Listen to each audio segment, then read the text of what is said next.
देश को solar power system से चलने वाली पहली ट्रेन मिल गई है। रेल मंत्री सुरेश प्रभु ने सोलर पावर सिस्टम से लैस DIMU मतलब diesel electrical multiple unit train को दिल्ली के सफदरजंग स्टेशन पर हरी झंडी दिखाकर रवाना किया।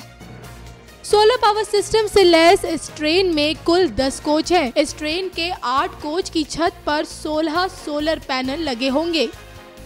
ये 16 सोलर पैनल सूरज की रोशनी से 300 वॉट बिजली बनाएंगे, जिससे ट्रेन में लगी बैटरी चार्ज होगी।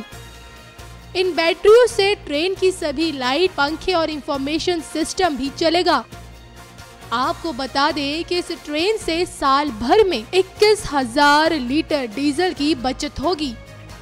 6 महीने के भीतर रेलवे को ऐसे 24 कोच और मिलेंगे। रेल मंत्री सुरेश प्रभु की माने तो इंडियन रेलवे को एनवायरमेंट फ्रेंडली बनाने के लिए ये एक बड़ा कदम साबित होगा। हम लोगों ने तय किया है कि हमारे रेल में पूरी मात्रा में हम लोग क्लीन फ्यूल की तरफ हमारी पूरी फ्यूल पॉलिसी, फ्यूल मिक्स को बदलाव देंगे।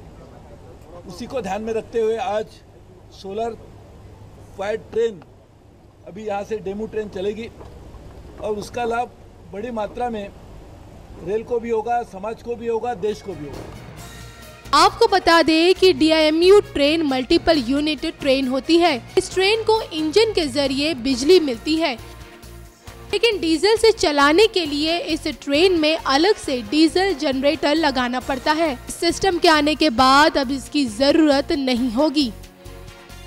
इनसाइड न्यूज की रिपोर्ट।